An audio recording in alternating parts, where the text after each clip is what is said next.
الحمد لله رب العالمين والعاقبة للمتقين والصلاة والسلام على سيد الأنبياء والمرسلين محمد وعلى آله وأصحابه أجمعين. أما بعد، فأعوذ بالله من الشيطان الرجيم. بسم الله الرحمن الرحيم. أحل الله البيع وحرم الربا، وقال تعالى: يا أيها الذين آمنوا لا تأكلوا الربا أضعافا مضاعفة واتقوا الله لعلكم ترحمون. وقال تعالى: يا أيها الذين آمنوا اتقوا الله وذروا ما بقي من الربا إن كنتم مؤمنين. وقال: لعن رسول الله صلى الله عليه وسلم آكل الربا وموكله وكاتبه وشاهده وقال هم سواء، او کما قال علیہ الصلوۃ والسلام. میرے محترم بزرگوں، دوستوں، عزیز ساتھیوں، سب سے پہلے تو ہم اس خالق کے کائنات کا شکریہ ادا کرتے ہیں کہ اس خالق کے کائنات نے ہم تمام کو مسلمان بنایا. اور اسی طریقے سے میرے دوست بزرگوں، اللہ کا بڑا فضل، بڑا کرم، بڑا احسان یہ ہوا کہ اس نے ہم تمام کو محمد عربی صلی اللہ علیہ وسلم کی امت کے اندر پیدا فرمایا. اور اسی طریقے سے تھوڑی دیر دین کی محفل کے اندر بیٹھنے کی توفیق عطا فرمائی. عزیزان گرامی، اگر ہم اس دنیا پر ایک دائرانہ نظر ڈالیں اور مسلم معاشرے کو دیکھیں اور خصوصی طور پر ہمارے معاشرے کو دیکھیں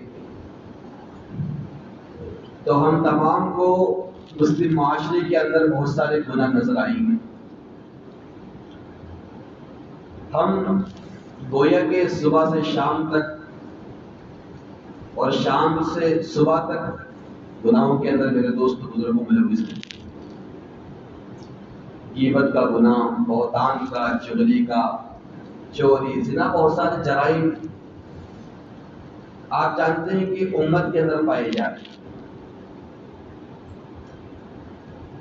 لیکن موجودہ زمانے کے اندر اور موجودہ دور کے اندر ایک گناہ جو عروج پر ہے،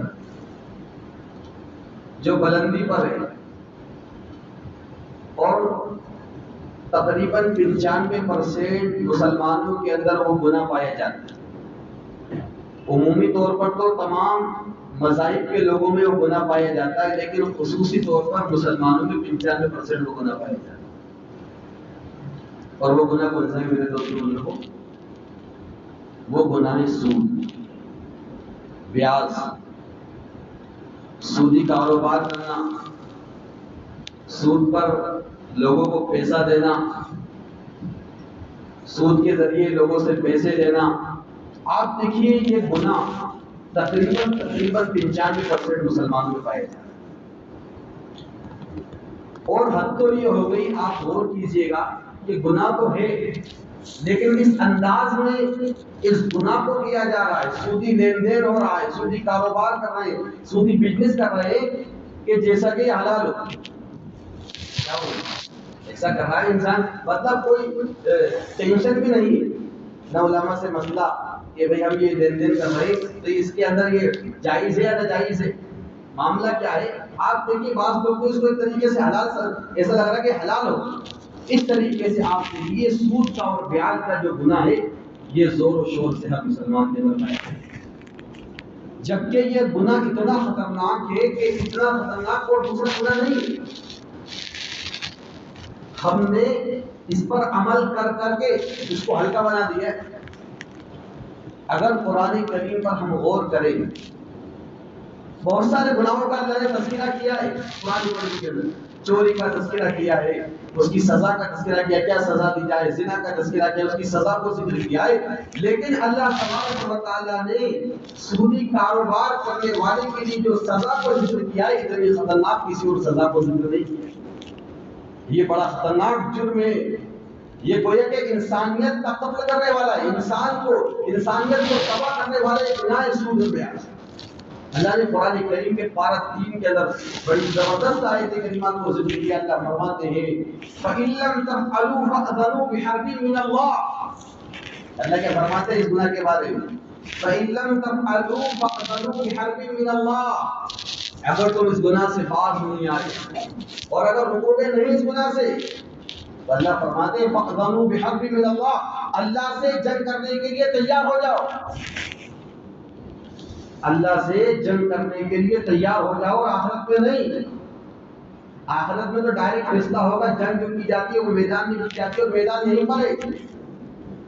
آپ اندازہ لگا سکتے ہیں اللہ سے اور رسول سے ہم مقابلہ کر سکتے نہیں کر سکتے میرے دوستوں. آپ اندازہ. اور جنگ کی نوبت کب آتی ہے؟ جب انتہا ہو جاتی ہے کسی گناہ کی, کسی کام کی انتہا ہو جاتی ہے اور حد ہو جاتی ہے. بھائی ایک انسان صبر کرتا رہتا ہے اور آخر میں کیا کہتا ہے یار بہت ہو گیا, آجا میدان. آجا میدان میں یہ ہوتا ہے نا آخری اسٹیپ ہوتا ہے. تو آپ دیکھیں یہ حد ہے گناہ کی. بہت سارے یہ گناہ کی حد ہے. اللہ کے اگر تم بات نہیں آئی تو ہم سے جنگ کرنے کے لیے مقابلہ کرنے کے لیے تیار ہو جاؤ. اور آپ دیکھیں انسان جیت نہیں سکتا ہے, مسلمان جیت نہیں سکتا ہے اللہ سے. گویا کہ ہم اس کاروبار کر کے ہم اللہ سے مقابلہ کریں گے. قرآن کریم کی آیت کریمہ میں پیش کر رہا ہوں آپ کے سامنے اپنی بات. میں پوری بات جو کروں گا 30 35 40 منٹ جو بھی انشاءاللہ قرآن اور حدیث کی روشنی میں ہوگی. اور اللہ کے رسول صلی اللہ علیہ وسلم نے کیا فرمایا اس گناہ کے بارے میں, سود اور بیاج کے بارے میں فرمایا لعن رسول اللہ صلی اللہ علیہ وسلم. اللہ کے رسول کی لعنت ہے اس پر. آکل الربا, ربا کے معنی ہے سود بیاج, سود کھانے والے پر رسول اللہ کی لعنت ہے. وہ منہ کی لو, اس کی جو وکالت کرے, اس کو جو کھائے کھلائے, سب پر میرے دوستو بزرگ کیا ہے اللہ کی لعنت. وَكَاتِبَهُ, رسول اللہ فرماتے ہیں وَكَاتِبَهُ, جو اس معاملے کو لکھے. بعض دفعہ تو انسان لین دین کر رہا ہے سودی کاروبار کا, لیکن وہ سامنے والے کو لکھنا نہیں آتا ہے تو تیسرے آدمی کو بلا رہا ہے یار ہمارا معاملہ دیجیے یار. لکھنا نہیں آتا ہے, لکھوایا جاتا ہے کہ ہمارے معاملے کو لکھ دے. اگر وہ سودی کاروبار کو لکھ رہا ہے, سودی معاملے کو لکھ رہا ہے کہ فلاں صاحب نے فلاں صاحب کو 20,000 روپے دیے یا 1 لاکھ روپے دیے, لیکن ان سے 10,000 کا مزید مطالبہ کیا جائے گا ہر سال یا ہر مہینے میں ان سے اتنی رقم دی جائے گی. اگر وہ لکھ رہا ہے اس کو معلوم ہے کہ یار یہ سود پر یہ انسان کیسے دے رہا ہے, بلا انسان کو, اور میں اس معاملے کو لکھ رہا ہوں. رسول اللہ صلی اللہ علیہ وسلم نے فرمایا وَقَاتِبَهُ, اس معاملے کو لکھنے والا بھی کیا ہے, اس پر بھی اللہ کے رسول کی لعنت ہے. کیوں؟ اگر تو اس کی مدد کیوں کر رہا ہے؟ آپ دیکھیں تو گناہ کرنے والا ہوتا ہے وہ تو لیکن گناہ پر جو انسان مدد کرے وہ بھی مجرم ہوتا ہے. مثال کے طور پر بھائی شراب پینا گناہ ہے, لیکن یہاں سے کوئی انسان برابر شراب کی بوتلیں بھر کے اپنی گاڑی میں لے جائے, یہ بھی گنہگار ہوگا. تو کیوں گناہ کے اندر بولی اور مددگار ہوگا؟ اسی طریقے سے گویا کہ اس معاملے کو لکھ کر ان کی مدد کر رہا ہے, میں تمہاری مدد کر رہا ہوں, کرو. پتہ کیا چلا کہ اس طریقے کا معاملہ آئے تو انسان کو شریک نہیں ہونا چاہیے. اور اللہ کے رسول نے کیا فرمایا وَشَاهِدَيْهِ وَشَاهِدَهُ, اور اس میں بعض دفعہ گواہ بنتے ہیں. بعض دفعہ سیٹ جو ہوتا ہے, سرمایہ دار جو ہوتا ہے, جس کے پاس روپیہ ہوتا ہے, جس کے پاس پیسہ ہوتا ہے, وہ کہتا ہے یار مجھے تمہارے پر بھروسہ نہیں, تمہارے گاؤں کے بڑے آدمی کو لے کر آؤ, میں گواہ تلاش کروں گا, گواہی کے طور پر دوں گا کہ 2-4 لوگ آپ کی گواہی دے دیں گے تو میں آپ کو دے دوں. اگر یہ انسان گواہ دے رہا ہے گھر کے دفاع سے لگا میں تو مدد کر رہا ہوں, انسان کو لگتا ہے میں مدد کر رہا ہوں, لیکن بھائی آپ مدد کس پہ کر رہے ہیں؟ سود پر مدد کر رہے ہیں, اس پہ مدد کر رہے ہیں. یہ بھی میرے دوستو بزرگوں اللہ کے رسول صلی اللہ علیہ وسلم نے فرمایا کہ اس حدیث کے اندر 4 لوگوں کا تذکر ہے, چاروں پر اللہ کے رسول کی کیا ہے لعنت. وقالهم سواء, یہ سب کے سب اس کے اندر کیا ہے برابر کی شریک. اس لیے میرے دوستو بزرگوں اس حدیث سے ہم کو پیغام ملتا ہے, وہ پیغام یہ ملتا ہے کہ ہم کسی بھی اعتبار سے گناہ کے اندر شریک نہ ہونا, گواہ کے اعتبار سے نہیں, لکھنے کے اعتبار سے, کتابت کے اعتبار سے. ایک حدیث کے اندر آتا ہے اللہ کے رسول نے اس گناہ کی مذمت کو ذکر کیا ہے. اللہ کے رسول صلی اللہ علیہ وسلم نے فرمایا الربا 70 جزءا, جو ربا ہے سود ہے اس کے 70 درجے ہیں, کتنے 70. اور فرمایا ادناها, ایک جگہ فرمایا ایسرها, اس کا جو ہلکا درجہ ہے اور ایک معمولی درجہ ہے وہ یہ ہے کہ انسان اینکح الرجل امه, کہ انسان اپنی ماں سے جا کر زنا کرے. انسان کیا کرے؟ اپنی ماں سے زنا کرے. آپ اندازہ لگا سکتے ہیں یہ کیسا خطرناک گناہ ہے.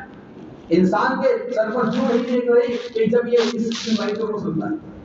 بلکہ ایک روایت کے اندر تو آتا ہے 7 ہلاک کرنے والے گناہوں سے بچو جو انسان کو تباہ و برباد کر دیتے ہیں. 7. نمبر 1 اللہ کے ساتھ شریک کرنا. نمبر 2 جادو کرنا اللہ کے رسول نے السحر. اور نمبر 3 وقتل النفس التي حرم الله الا بالحق کسی انسان کو نہ قتل کر دینا. نمبر 4 پر وقتل الربا سود کھانا. یہ بھی انسان کو تباہ کر دیتا ہے. میں آخری میں ذکر کروں گا کہ انسان کو تباہ کیسے کرتا ہے یہ میں آخری میں ذکر کروں گا. اور اسی طریقے سے میدان جنگ سے بھاگ جانا. اور اسی طریقے سے بھولی بھاری عورت پر جو شادی ہے اس پر الزام لگا دینا, تہمت لگا دینا. یہ گناہ کیا ہے؟ معاشرے کو تباہ و برباد کر دیتے ہیں. کیا کر دیتے ہیں؟ تباہ و برباد. تو میرے دوست بزرگوں یہ بڑا سنگین جرم ہے, بڑا خطرناک جرم ہے جس کے بارے میں اللہ نے کہا کہ اعلان جنگ کے لیے تیار ہو جاؤ.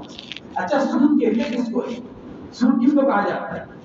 جو سود کی تعریف کی ہے علماء نے اسی طریقے سے اللہ کے رسول نے ذکر کیا ہے. سود کہا جاتا ہے, بیان کہا جاتا ہے کل قرض جر عنه ربا, کہ ہر وہ قرض جس پر نفع جاری کیا جائے جر عنه فهو ربا, وہ سود ہوگا. کیا مطلب کا؟ ایک انسان نے 1 لاکھ روپے کسی انسان کو دیے اور کہا کہ میں ہر مہینے تم سے کتنے روپے لوں گا؟ مزید زیادہ 1000 روپے لوں گا یا 1 روپیہ لوں گا یا 1 روپیہ لوں گا. کچھ بھی سمجھ لیں آپ, جو بھی ایک سیکڑے کے انسان اعتبار سے لوگ دیتے ہو. مطالبہ کرنا اور کیا وہ کہے کہ میں زیادہ آپ سے روپیہ لوں گا. میرے دوستوں اور شرط لگا دی کہ میں آپ سے ہر مہینے روپیہ لوں گا. کل قرض جر عنه فهو ربا. آپ دیکھیے یہ تو روپے اور پیسے کا معاملہ سمجھ میں آ رہا ہے ہم کو. یہاں تک کہ اگر گلے میں بھی اس طرح کا معاملہ ہوا ہے کہ میں آپ کو 1 کنٹل گیہوں دے دوں, آپ مجھے 1.5 کنٹل گیہوں دے دینا, یہ شرط لگا دی, یہ بھی سود ہوگا. کیونکہ آپ دیکھیے 1 کنٹل کے بدلے 1 کنٹل تو ہوگا, لیکن آدھا کنٹل جو آپ زیادہ لے رہے ہیں یہ کس کے بدلے لے رہے ہیں آپ؟ تو گلے جات میں بھی ہوگا, یہ صرف روپے اور پیسے میں نہیں ہوگا.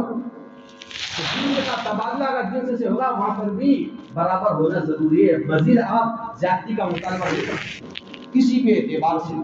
یہاں تک کہ روایت کے اندر تو آیا ہے فرمایا کہ اگر آپ نے کسی کو روپیہ دیا ہے اور پیسہ دیا ہے اور آپ نے شرط نہیں لگائی, یہ میں کوئی کسی روایت سے کہہ رہا ہوں, آپ نے شرط نہیں لگائی کہ میں آپ سے ہر مہینے مزید کتنا زیادہ دوں گا یا مثال میں اتنا زیادہ, یہ شرط نہیں لگائی, لیکن آپ کو یہ امید ہے کہ اگر میں نے اس کو 1 لاکھ روپے دے دیے تو میرا دوسرا کام ہو سکتا ہے. بعض دفعہ ایسا ہوتا ہے کہ ہم نے آج اس کو کیا کرتے ہیں 1 لاکھ روپے دے دیے لیکن کوئی چیز نہیں لگائی, لیکن یہ مجھے ہدیہ دے دے گا, تحائف دے دے گا, پانی بھرنے کے لیے موٹر دے دے گا, یہ پہلے سے پلاننگ بنا لی ہے اس نے. آپ دیکھیں یہاں پر بھی نفع جاری ہو گیا ہے. مجھے جو روایت کو ذکر کیا تعریف کی کل قرض جر عنه ربا, ہر وہ قرض جس پر نفع جاری ہو کسی بھی اینگل سے, چاہے وہ عمل کے اعتبار سے ہو, چاہے روپے کے اعتبار سے ہو, چاہے وہ غلہ جات کے اعتبار سے ہو, یہ سود میں. اچھا یہ سود اسی وقت تک کہلائے گا جبکہ آپ نے جس وقت قرض دیا ہے اس وقت آپ نے قید لگائی ہو کہ میں آپ سے ہر مہینے ہر سال اتنے زیادہ لوں, یہ اسی وقت ہوگا. لیکن اس کے بالمقابل جس وقت انسان قرض دے رہا ہے, سیٹ قرض دے رہا ہے یا بینک قرض دے رہی ہے, بینک تو ایسی ہوگی نہیں لیکن انسان کے اعتبار سے ہم بات کر لیتے, اس نے دیر نہیں لگائی اور 1 لاکھ روپے اس نے دے دی, ٹھیک ہے آپ دے جاؤ, بس 1 لاکھ روپے آپ کبھی بھی لوٹا سکتے ہیں, 1 مہینے کے بعد 1 سال کے بعد آپ لوٹا سکتے ہیں. لیکن جس نے قرض دیا تھا اب وہ اپنی خوشی سے 2-5 ہزار 10 ہزار زیادہ دینا چاہتے ہیں. جس وقت قرضہ لیا تھا اس وقت دیر نہیں لگائی کہ یار مجھے 1 لاکھ روپے دیے, اس نے 5 لاکھ روپے اس نے مجھے دیے اور کوئی اس نے قید نہیں لگائی, میں اپنی خوشی سے 5-10 ہزار روپے دے دیتا ہوں. تو میرے دوست نے بولے یہ سود میں شامل نہیں, یہ اپنی خوشی سے دے رہا ہے. یہ کیا ہے؟ یہ تو کیا ہے احسان ہو گیا اپنی طرف سے. ہل جزاء الاحسان الا الاحسان, کا احسان کا بدلہ احسان نہیں. تو یہاں پر یہ سود اس بنیاد پر نہیں ہو رہا ہے کیونکہ جس وقت معاملہ ہوا تھا اس وقت تو نہیں لگائی. اس کو تو حدیث کے اندر کہا ہے حسن القضاء, یہ بہترین بدلہ ہے. یہ تو بلکہ فرمایا ان خیارکم احسنکم قضاء, تم میں سب سے بہتر انسان وہ ہے, سب سے بہتر انسان وہ ہے کہ ادائیگی کے وقت وہ اچھے طریقے سے ادا کرے. اور اچھا طریقہ یہ ہے کہ وہ بغیر اس کی مطالبہ کیے ہوئے, بغیر جل لگائے ہوئے کچھ زیادہ دے, تو تاکہ وہ خوش ہو جائے کہ آپ میں نے کچھ قید نہیں لگائی لیکن اس نے مجھے زیادہ دے دی. تو آپ دیکھیے سود اسی وقت بنے گا جبکہ معاملہ ہوا اس وقت قید لگائی ہے, شرط لگائی کہ میں آپ سے نظم مطالبہ کروں.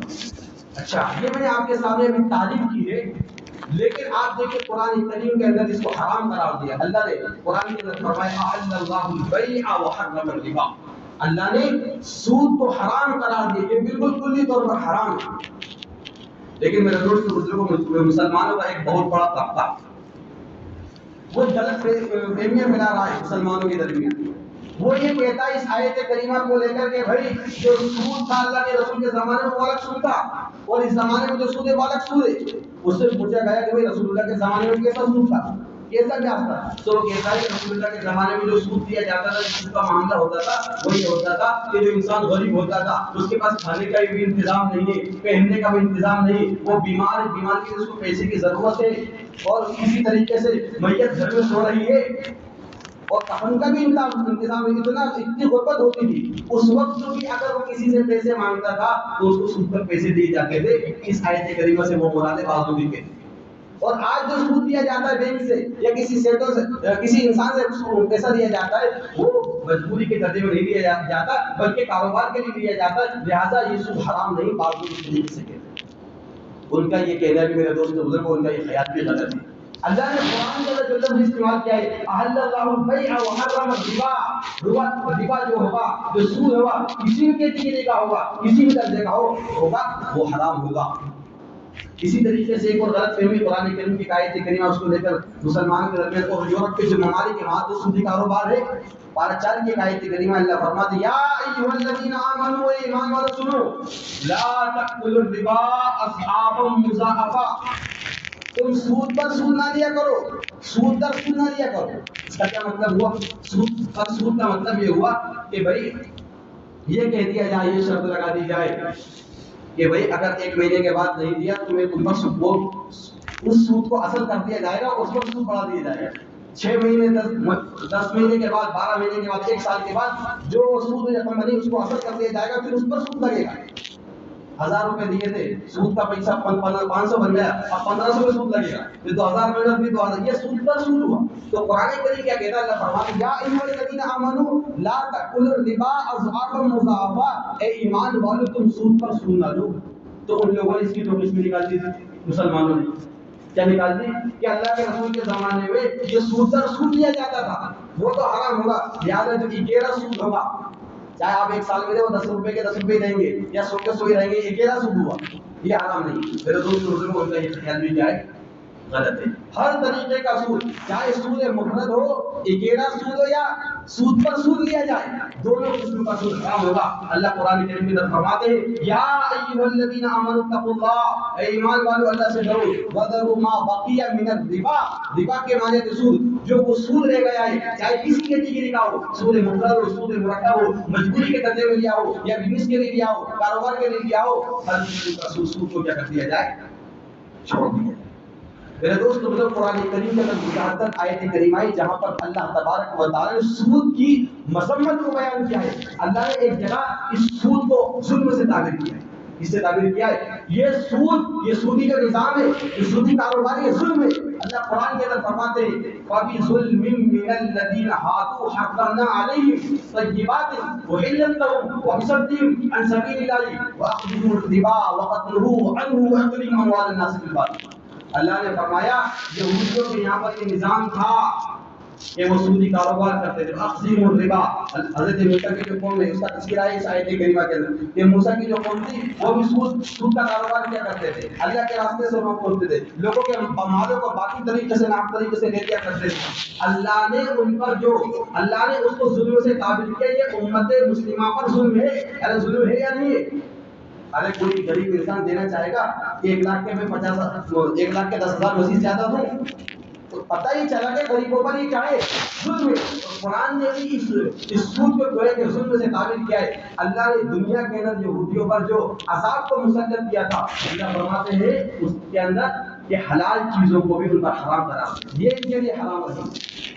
خیر خلاصہ کلام یہ کہ یہ ظلم ہے۔ اسی طریقے سے اللہ نے قرآن کریم کے اندر ایک جگہ ارشاد فرمایا اس سود کے تعلق سے وما آتیتم من ربا لیربو فی اموال الناس فلا یربو عند اللہ۔ اللہ اس آیت کریمہ کے اندر فرماتے ہیں کہ جو کچھ تم سود پر پیسہ دیتے ہو سودی کاروبار کرتے ہو، تمہارے مائنڈ کے اندر تو یہ بات ہوتی ہے، تمہارے ذہن کے اندر تو یہ بات ہوتی ہے کہ یار میں مالدار بن جاؤں گھر پر بیٹھے بیٹھے. ارے سود پر جو بڑے بڑے بزنس میں گھر پر بیٹھے بیٹھے مالدار بننا چاہتے ہیں کہ غریبوں کو پیسے دو اور سود دو، گھر پر بیٹھے بیٹھے ہم کو بزنس بھی کرنا نہیں پڑ رہا ہے اور 5-10 سال تک رہتے 1 لاکھ روپے بن جائیں گے. اللہ فرماتے ہیں اس آیت کریمہ پارہ 21 کی آیت کریمہ ہے اور سورہ روم کی آیت کریمہ ہے فلا يرجون عند اللہ. اللہ فرماتے ہیں یہ اللہ کے نزدیک بڑھتا ہی نہیں، لیکن اس کے بالمقابل اللہ نے فرمایا وما آتیتم من زکاۃ تريدون وجه الله فاولئک هم المضعفون. لیکن جو تم زکات دیتے ہو اللہ کے نزدیک یہی بڑھتا ہے، تريدون وجه الله فاولئک هم المضعفون. آپ دیکھیے انسانوں کا کانسیپٹ کیا ہے، انسانوں کا نظریہ کیا ہے. انسانوں کو بھی ایسا لگتا ہے کہ ہم مالدار ہو جائیں گے. ارے ظاہر کے اعتبار سے لگ رہا ہے بڑھ رہا ہے بھائی، آپ مالدار ہو رہے ہیں، لوگ ظاہر کے اعتبار سے بڑھ رہا ہے. وہ زکات میں معاملہ الٹا ہے، کیا ہے کہ زکات دیں گے تو مال کم ہو رہا ہے نہیں ہو رہا ہے. لیکن اللہ الگ طریقے سے کہہ رہا ہے کہ تم اگر سود پر پیسے دو گے تو تم مالدار نہیں ہو رہے ہو، یہ مال کم ہو رہا ہے. اور تم زکات دے رہے ہو تو یہ تمہارے لیے بڑھ رہا ہے. کیسے بڑھ رہا ہے اس کو بڑی زبردست طریقے سے سمجھایا اور عقل کے اعتبار سے سمجھایا. مفتی شفیع عثمانی صاحب دامت برکات رحمۃ اللہ علیہ نے اس کو مثال سے سمجھایا. وہ کہتے ہیں کہ مثال کے طور پر ایک انسان ہے، اس کے بدن پر سوجن آ گئی، کیا آ گئی؟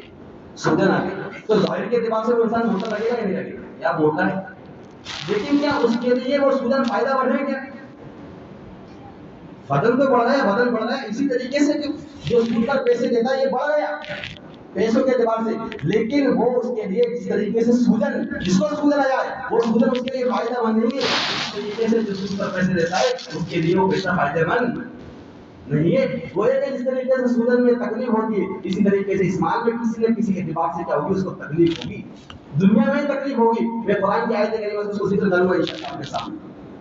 اور آپ دیکھیں زکات کی مثال جو دی ہے کہ ظاہر کے اعتبار سے لگتا ہے کہ مال کم ہو رہا ہے، لیکن کم نہیں ہو رہا ہے، اللہ کے یہاں پر بڑھ رہا ہے. کیسے؟ آپ دیکھیں کہ انسان اس کی باڈی کے اندر خون رہتا ہے.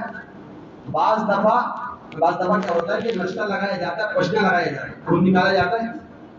تو آپ دیکھیں خراب خون نکالا گیا ہے بدن سے، ظاہر کے اعتبار سے کیا لگا رہا ہے کہ یار باڈی سے خون کم ہو رہا ہے، لیکن آپ دیکھیے خراب خون نکل رہا ہے.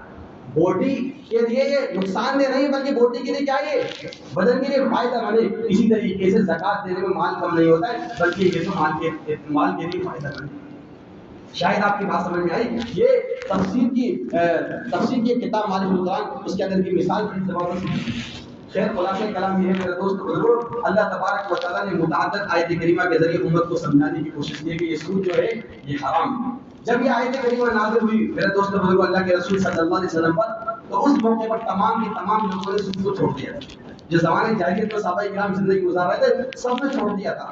لیکن اس کے بعد قرآن کریم کی ایک آیت کریمہ اور نازل ہوئی. اس کے بعد چند لوگ رہ گئے تھے، سود کچھ پیسہ بچ گیا تھا. قرآن کی آیت کریمہ نازل ہوئی یا ایھا الذین آمنوا اتقوا اللہ وذروا ما بقی من الربا. یہ اللہ کے رسول صلی اللہ علیہ وسلم پر حج کے موقع پر نازل ہوئی کہ ابھی بھی کچھ لوگ باقی ہیں، ان کا سود لوگوں کے پاس موجود ہے اور ان کو بھی لینا ہے اور دینا ہے. اللہ نے فرمایا جو کچھ باقی رہ گیا ہے اس کو بھی چھوڑ دیا جائے. اور اللہ کے رسول صلی اللہ علیہ وسلم نے اس وقت اعلان کیا کہ سب سے پہلے میں اپنے چچا عباس کا سود کیا کرتا ہوں، لوگوں سے معاف کرتا ہوں. حضرت عباس جو اللہ کے رسول کے چچا ہیں بہت مالدار تھے، وہ بھی زمانے جاہلیت کے اندر لوگوں کو سود پر پیسہ دیتے تھے.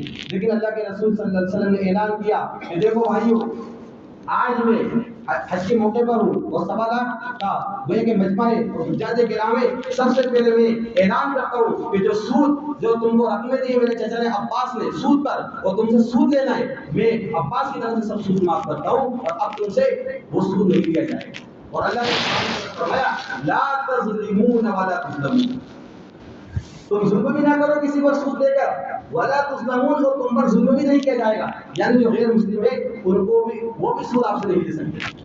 مسلمان بھی اس اعتبار سے سود نہیں لے سکتے کیونکہ قرآن کے پابند ہو گئے، اور کافر اس لیے سود آپ سے نہیں لے سکتے کیونکہ مسلمانوں کی حکومت ہے. مسلمانوں کی حکومت میں جب وہ رہ رہے ہیں تو ہمارے قانون کو ان کو ماننا پڑے گا، اس لیے وہ بھی سودی کاروبار نہیں کر سکتے. خیر جب حجۃ الوداع کے موقع پر آیت کریمہ نازل ہو گئی میرے دوست بزرگوں، سب سے گویا کہ سود کو ختم کر دیا. نہ کافر سود کا کاروبار کر سکتے ہیں نہ مسلمان کر سکتے ہیں. یہ جو سود کا جو نظام ہے جو حرام قرار دیا ہے صرف مسلمانوں کے لیے نہیں ہے میرا دوست، یہ انسانیت کے لیے آپ دیکھیے اس میں جو ہوتا ہے سب سے بڑا جو گڑبڑ ہوتی ہے وہ کیا ہوتی ہے کہ انسان اس میں مالدار سے مالدار ہوتا چلا جاتا ہے. جو مالدار ہوتا ہے نا وہ مالدار سے مالدار ہوتا چلا جاتا ہے, اور جو غریب ہے وہ غریب سے غریب ہوتا جاتا ہے. یہ سوتا اس کی میں عقل کے اعتبار سے حکمت آپ کے سامنے ذکر کروں گا. پھر جب یہ باتیں آپ کے سامنے آتی ہیں اس کے بعد قرآن کے اندر کیا فرماتے ہیں کہ فمن جاءہ موعظۃ من ربہ, لہذا آپ کے رب کی جانب سے باتیں آ گئی فانتہا جائیے فلہ ما سلف, جو ہو گیا سو ہو گیا. اس سے پہلے جو معاملہ ہو گیا قرآن یہ 12 صفحہ بچے کی آیت ہے, لیکن اس کے باوجود بھی اگر کوئی سودی کاروبار کرتا ہے, سود پر پیسے دیتا وہ لیتا ہے, اللہ فرماتے ومن عاد, دوبارہ کرتا ہے. قرآن کریم کی آیت کریمہ اس کے سامنے آ گئی, احادیث مبارکہ اس کے سامنے آ گئی. فاولئک اصحاب النار هم فیہا خالدون. اللہ قرآن کے اندر سزا ذکر کر رہے, اس کے جو ٹھکانہ ہوگا اصحاب النار, وہ جہنمی لوگوں میں سے ہوگا, هم فیہا خالدون, اور ہمیشہ ہمیشہ اس میں رہے گا. یہ سزا قرآن ذکر کر رہا ہے. پورا سبق سود کے بارے میں, الذین یأکلون الربا, پورا سبق سود کے بارے میں. اور ایک جگہ اللہ نے سودی لین دین کے بارے میں, جو لین دین کرتا ہے اس کے بارے میں ایک بڑی خطرناک آیت کریمہ کو ذکر کیا, وَلِلْكَافِرِينَ وَأَعْتَدْنَا لِلْكَافِرِينَ عَذَابًا أَلِيمًا. ہم نے کافروں کے لیے جو سودی کاروبار کرتے ہیں ان کے لیے ہم نے دردناک عذاب تیار کروایا. ایک تو جہنم الگ ہے, جہنم میں بھی دردناک عذاب ہے, اور اس کی تشریح اللہ کے رسول صلی اللہ علیہ وسلم نے اپنی احادیث مبارکہ کے ذریعے کی ہے کہ وہ دردناک عذاب کیا ہوگا. بھائی سودی کاروبار کرنے والوں کو دردناک عذاب کیا ہوگا؟ فرمایا رسول اللہ نے, میں آپ کے سامنے روایت کی روشنی میں بات کر رہا ہوں, قرآن اور حدیث, اس کے علاوہ میں کہیں بھی نہیں جا رہا ہوں. اللہ کے رسول نے فرمایا کہ مجھے 2 فرشتے لے کر گئے معراج میں, وہی سب اللہ کے رسول کو معراج اسرا ہوا, پھر معراج ہوئی, اور اس کے بعد میں نے جنت کو بھی دیکھا, جہنم کو بھی دیکھا. میں نے سب کا نظارہ کیا, سب کو میں نے دیکھا. میں نے جہنم کے اندر ایک وادی دیکھی, اس میں ایک نہر جاتی ہوئی نہر, اور اس نہر کے اندر بالکل خون تھا. اس میں نے دیکھا ایک انسان ہے جو خون کی نہر میں, اور وہ باہر نکلنا چاہتا ہے. خون اور پیپ میں آپ اندازہ لگا سکتے ہیں, بدبو آتی. ایک تو جہنم, پھر خون کی نہر, اس میں بھی بدبو, اور وہ باہر آنا چاہتا ہے. تو باہر ایک انسان پتھر لیے کھڑا ہے, اور اس کو جیسے وہ باہر آنے کی کوشش کرتا ہے وہ پتھر سے اس کے سر کو پھوڑ دیتا ہے. وہ درست وہ پھٹ جاتا ہے سر, اس کے بعد واپس درست ہو جاتا ہے. اللہ کے رسول نے فرمایا یہ میں نے کئی دفعہ دیکھا ہوں, باہر نکلنا چاہتا ہے فوراً اس کے سر پر پھوڑا جاتا ہے. تو میں نے جبرائیل سے پوچھا کہ جبرائیل یہ کون ہے؟ یہ اللہ کے رسول نے دیکھا ہے جب معراج ہوئی, یہ کون ہے؟ تو فرمایا جبرائیل نے کہ یہ وہی جو سودی کاروبار کرتا تھا, سود پر پیسہ دیتا تھا, یہ وہی انسان. یہ دردناک, جہنم میں بھی دردناک عذاب یہ ہوتا. اور ایک اور روایت اللہ کے رسول کی, اتیت لیلۃ اسریہ, مجھے میرا جو سفر ہوا, اسراء کا جو سفر ہوا میرا بیت المقدس تک, اس میں ایک قوم پر سے ہمارا گزر ہوا, اعلیٰ قوم ملی, اور ہم نے دیکھا کہ بطونہم کالبیوت, ان کے جو پیٹ تھے وہ گھروں کی طرح تھے. یعنی کہ انسان اس کے پیٹ جب بڑا ہو جائے تو بڑا بیکار سا لگتا ہے, پھر وہ پیٹ بھی اتنا بڑا کہ گھر برابر ہو. اور فقط فیہا الحیات, اس کے اندر سانپ تھے, ترا من خارج بطون, ان کے پیٹوں کے ظاہر باہر سے وہ سانپ نظر آ رہے تھے. تو اللہ کے رسول نے پوچھا من ہؤلاء یا جبرائیل, یہ کون لوگ ہیں؟ تو جبرائیل نے کہا اکلۃ الربا, یہ وہ لوگ ہیں کہ جو سودی کاروبار کرتے تھے, سود پر پیسہ دیتے تھے اور لیتے تھے, اور سود کھایا کرتے تھے. آپ دیکھیے, اندازہ کیجیے, یہ سزا دی جا رہی ہے کس کو؟ جو سودی کاروبار کرتا ہے. آپ ذرا غور کریں, یہی سزا کیوں دی جا رہی ہے اس کو؟ سزا اور دوسری بھی تو دی جا سکتی تھی. سودی جو کاروبار کرتا ہے اور بھی تو سزائیں ہیں, اس کے سر کو پھوڑ دیا جائے, سانپ کو لپیٹ دیا جائے گلے سے, لیکن یہی سزا کیوں, یہی دھارا کیوں, یہی دھارا کیوں؟ اور وہاں بھی دھارا لگیں گی نا, یہی دھارا کیوں لگ رہی ہے اس پر؟ ایک اصول ہے فقہ کا, جزا من جنس عمل, کہ انسان کو جو سزا دی جاتی ہے اس کے جرم کے اعتبار سے سزا دی جاتی ہے. کارنامہ دیا ہے اسی اعتبار, جو کارنامہ کیا ہے, جو جرم کیا ہے, اسی اعتبار سے اس کو سزا دی جاتی ہے. آپ اسی طرح غور کیجیے تو روایتوں پر قرآن کی آیت کریمہ دردناک عذاب ذکر کیا, دردناک عذاب ہو گیا. پھر آگ وادی میں نہر بھی خون کی, اور بھی باہر پتھر لیے کھڑا ہوا, کتنے عذاب تارے عذاب ہو گیا. پھر پیٹ بھی بڑا, پیٹ کو کہاں کا سنبھالے گا, پھر پیٹ میں اندر سانپ, اتنی سزائیں ہو گئی. اب رشتے ملتے چلے جائیں. آپ دیکھیں خون کی نہر میں کیوں رکھا جاتا ہے؟ ہو سکتا ہے کہ اللہ کہہ دیتے کہ برف کا پانی رہے گا, اس کی وجہ کیا ہے؟ آپ دیکھیے, اس نے جو سود پر پیسہ دیا, جزا من جنس العمل, جو سود پر پیسہ دیا تھا, اور غریبوں, عام طور پر غریب لوگ دیتے ہیں سود پر پیسہ, جو تو گویا کہ اس نے غریبوں کا خون چوس دیا. کیا کر دیا بھائی؟ جب اس نے غریبوں کا خون چوسا تو یہی سزا اس کو دی جا رہی ہے کہ خون کی نہر میں ڈالا جا رہا ہے. شاید بات سمجھ میں آ گئی کہ اس کو سزا اس لیے کیوں دی جا رہی ہے. اور دوسری وجہ آپ دیکھیے ایک انسان زیادہ پیسے دینا چاہتا ہے کیا؟ ارے اس کے وہ اصل قرضہ ہی نہیں دے رہا اس سے. ایک انسان سے اصل قرضہ ہی نہیں دے رہا ہے, آپ مزید سے مطالبہ کر رہے ہیں, وہ کہاں سے لائے گا بھائی پیسہ؟ تو گویا کہ وہ اپنی آتما اس کی دل دکھ رہا ہے, دینا نہیں چاہ رہا ہے, پھر بھی مزید اس کو دینا زیادہ پڑ رہا ہے. 5 لاکھ کی جگہ 10 لاکھ دینا پڑ رہا ہے, 7 لاکھ 2 لاکھ مزید 10 لاکھ مزید زیادہ دینا پڑ رہا ہے. آپ دیکھیے اس کا دل دکھ رہا ہے. گویا کہ آپ نے اپنے پیٹ کے اندر سانپ بھرا ہے, ہلکی پھلکی چیز نہیں, جو کیڑوں میں ہائی کوالٹی کی چیز ہے. سانپ سب سے خطرناک چیز ہے وہ. تو آپ دیکھیے تو آپ دیکھیے اسی کو کہا جاتا ہے جزا من جنس العمل. یہ اس کی سزا ہوگی جو سودی کاروبار کرتا ہے. قرآن کریم پر اگر غور کیا جائے یہ تو سزا ہوئی, وہاں پر جب فیصلہ ہو جائے گا کوئی جنتی لوگ جنت میں چلے جائیں اور جہنم میں لوگ جہنم میں چلے جائیں, یہ سزا وہاں کی ہے. اسی طریقے سے اگر قرآن پر غور کیا جائے تو ایک سزا کو اور بھی ذکر کیا قرآن سے.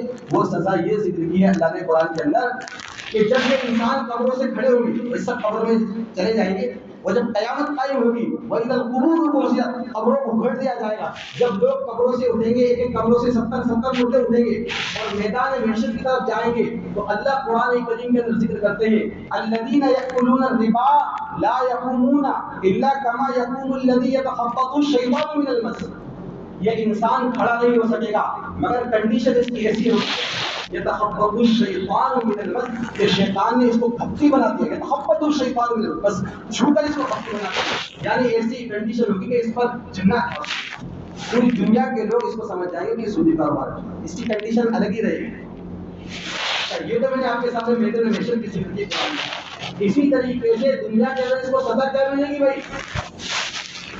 انسان سوچتا ہے کہ چلو آخرت کی دیکھیں گے, مرنے کے بعد دیکھیں گے, لیکن دنیا کی سزا قرآن نے ذکر کی کہ دنیا میں جو سودی کاروبار کرتا ہے اس کی سزا قرآن کی دعائیں سے ہم کو پتہ چلتا ہے. اور اللہ کے رسول کی 2 حدیثیں اللہ نے قرآن کے اندر فرمایا فَلَا يَرْبُ عِندَ اللَّهِ, یہ مال پڑتا ہی نہیں. انسان دھوکے میں کہ میں سود پر پیسہ لے رہا ہوں, دے رہا ہوں تو میرا مال بڑھ رہا ہے, یہ پڑ نہیں رہا ہے, میرے دوستوں روزوں پھٹ رہا ہے. ثواب کے اعتبار سے آپ پھٹ گئے, سکون چین و سکون کے اعتبار سے. سودی نظام جو سودی کاروبار کرتا ہے وہ لوگوں کے سکون کو چوس رہا ہے. آپ دیکھیے سکون میں کیسے رہ سکتا ہے؟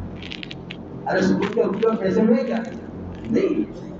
آپ دیکھیے جو سود کا نظام تو اس نے سود کا نظام تو قائم کر لیا, یہ بزنس کر رہا ہے, لیکن میرے دوستوں اس پر آفتیں آ رہی ہیں, بیماریاں لائق ہو رہی, کبھی کچھ ہو رہا ہے کبھی کچھ ہو رہا ہے. اور اگر ظاہر کے اعتبار سے دیکھا جائے کہ اگر ان چیزوں کو بیچا جائے تو پورا مالیہ سے چلا جائے گا. اگر ظاہر کے اعتبار سے گھر ہے اور وہ ہے, اگر اس کی چیزوں کو بیچا جائے اور جو قرضہ ہے اس کے اوپر پورا ختم ہو جائے گا, بلکہ بعض دفعہ یہ اور مقروض ہو جائے. اگر اصل کے اعتبار سے دیکھا جائے, انسان خود غور کرے عقل کے اعتبار سے کہ اگر میں اپنی چیزوں کو بیچوں اور حساب رکھوں کہ میرے پاس کچھ پیسے بچیں گے. اسی طریقے سے یہ ایک چیز قرآن کی ایک دوسری آیت کریمہ اللہ فرماتے ہیں یمحق اللہ الربا ویربی الصدقات, اللہ ربا کو مٹاتے ہیں. محقہ کے معنی آتے ہیں. اس پر علماء نے لکھا ہے حضرت مفتی تقی صاحب نے کہ اس پر سودی جو کاروبار کرتا ہے اس پر محق کی بیماری تعریف ہے. محق کا کیا مطلب؟ یمحق سے بنائے یمحق اللہ الربا. یہ علماء کا یہ تجربہ ہے اور بڑے بڑے لوگوں کا یہ تجربہ ہے کہ 40 سال تک یہ سکسیس ہو سکتا ہے. کتنے سال تک؟ 40 سال تک یہ سکسیس ہو سکتا ہے. 40 سال کے بعد یہ خود بہت بڑی ہو جائے گا. اور آپ اندازہ کیجیے گا 40 سال کے بعد پراپرٹی کہاں چلی جائے گی اس کی اولاد میں. بعض دفعہ دیکھا ہے کہ باپ بڑا مالدار تھا, اس نے سودی کاروبار کیا تھا, ظاہر کے دوران میں بیٹوں کے لیے کما رہا ہے, لیکن آپ دیکھیے بیٹے غریب ہو گئے.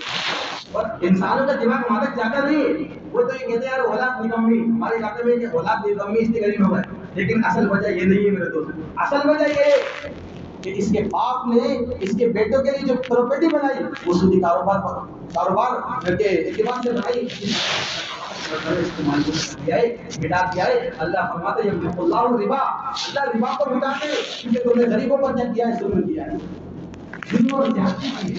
بہت سارے لوگوں کو دیکھا ہے کہ وہ فقیر ہو گئے 40 سال کے بعد, 50 سال کے بعد, 40 سال کا آنکڑا گزر گیا.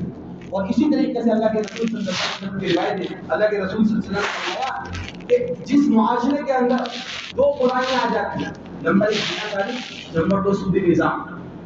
اس معاشرے میں جو بیماری آ جاتی ہے گویا کہ اس قوم نے کیا کر دی، ہم لوگوں کو دعوت دے دی کہ اللہ تو ہم کیا بھیجتے، عذاب بھیجتے، عذاب کی دعوت دے دی۔ اور ایک روایت کے اندر اللہ کے رسول صلی اللہ علیہ وسلم نے فرمایا کہ قوم کے اندر سودی نظام ہو، بیاج کا نظام ہو، گویا کہ اللہ اس پر سب سے پہلے جو بیماری طاری کرتے ہیں اس کی ضروریات کی جو چیزیں ہوتی ہیں، جو چیزیں وہ روز مرہ استعمال کرتا ہے ضروریات زندگی، اس کو اللہ مہنگا کر دیتے ہیں۔ یہ اللہ کے رسول نے آج سے 1500 سال پہلے سے کر دیا تھا۔ آج ہم اپنے آنکھوں سے دیکھ رہے ہیں کہ آپ دیکھیے انسان کی جو اصل کمائی نہیں بڑھ رہی ہے، کمائی بڑھ رہی ہے کیا؟ انسان کی جو کمائی وہ کمائی اتنی ہے، 300 ہے تو 300، 500 ہے تو 500، لیکن آپ دیکھیے جو چیزیں وہ خرید رہا ہے وہ مہنگی ہو رہی ہے۔ تو جو روزمرہ جو چیزیں استعمال کرتا ہے اللہ تبارک و تعالیٰ کیا کر دے گے، جانی تاری کر دے گے۔ یہ دنیا کا عذاب ہے، لیکن انسان کی دماغ وہاں تک جاتا نہیں ہے۔ اللہ کے رسول صلی اللہ علیہ وسلم نے فرمایا آج سے 1500 سال پہلے پر، اس لیے اللہ نے، آپ دیکھیے یہ اتنا خطرناک جرم ہے، اتنا خطرناک یہ گویا کہ گناہ ہے، انسان کا دماغ وہاں تک جاتا رہے۔ اللہ نے ایسے کیسے کہہ دیا کہ اللہ سے جنگ کے لیے تیار ہو جاؤ۔ اس کی حکمت کیا ہے؟ اللہ نے اتنا بھاری جرم کیوں کیا ہے، اس کو اتنا بڑا خطرناک گناہ کیوں قرار دیا ہے؟ اس کی وجہ یہ ہے، آپ دیکھیے میں اس کو عقل کے اعتبار سے سمجھانے کی کوشش کر رہا ہوں۔ آپ دیکھیے اگر معاشرے کے اندر ایک چور ہو تو کیا معاشرہ اس کو اچھا کہے گا؟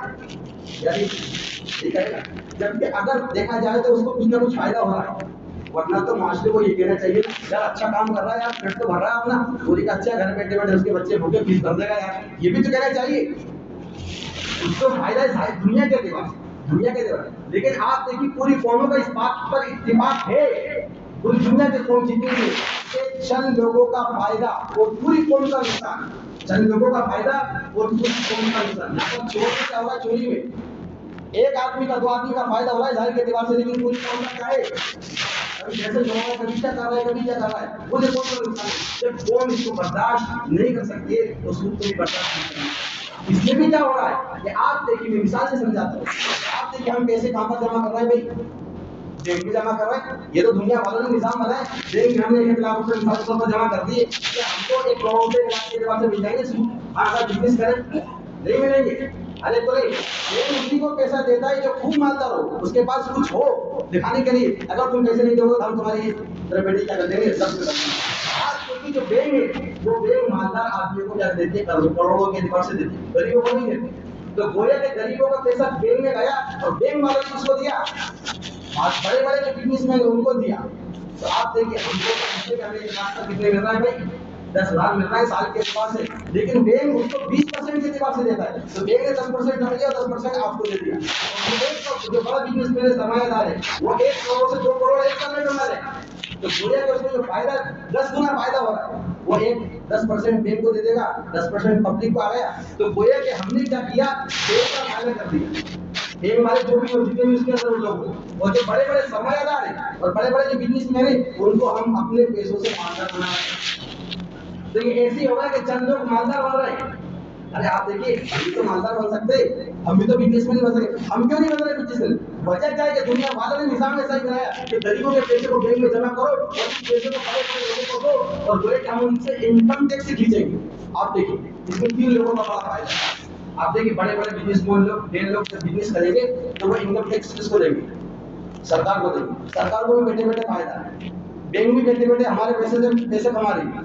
جو بڑے بڑے بزنس مین ہیں ان کو پیسہ، ہمارا پیسہ وہ ہمارے پیسے سے کیا کر رہا ہے، پیسہ کما رہا ہے۔ شاید آپ کی بات سمجھ میں آ رہی ہے کہ جہاں پر چند لوگوں کا فائدہ ہے اور پوری قوم کا کیا ہے، نقصان ہے۔ اور آپ دیکھیے ہمارے پیسے سے انہوں نے بزنس کیا، ہمارے پیسے سے انہوں نے کیا کیا کاروبار شروع کیا ہے۔ وہ جب چاہیں چیزوں کو بڑھا سکتے ہیں، کپڑے کو 100 کے کو 200 میں دے سکتے ہیں، تو آپ نے خریدنا تو ہم کو ہی ہے۔ وہ ہمارے پیسے سے کیا بن رہا ہے، مالدار بن رہے ہیں اور ہم کو چیزیں نہیں کر کے دے رہے ہیں۔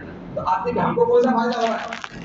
جو ہم کو 10% مثال کے طور پر میں نے مثال لی، جو 10% زیادہ ملا ہے، ہم نے گویا کہ وہ چیزوں کو جو مہنگا کیا ہے اس میں ہم نے 10% ملا، بلکہ 20 گنا ہم نے فائدہ اٹھا لیا اور ہم نقطے پر ہی رہ گئے اور وہی نقطے اثر پر ہی رہ گئے ایک مثال سے۔ تو فائدہ صرف چند لوگوں کا ہے، نمبر 1 سرکار کا فائدہ، نمبر 2 بینک والوں کا، اور جو نمبر 3 بڑے بڑے سرمایہ داروں کا، اور 90% جو عوام اور جو 95% جو عوام غریب لوگ ہیں ان کا نقصان ہے۔ نہیں اختیارات نہیں کر رہے ہیں، یہ پوچھ رہے کہ ہم نے بینک میں 1 لاکھ روپے رکھ دیے یا 10 لاکھ والے بھی غریب ہے،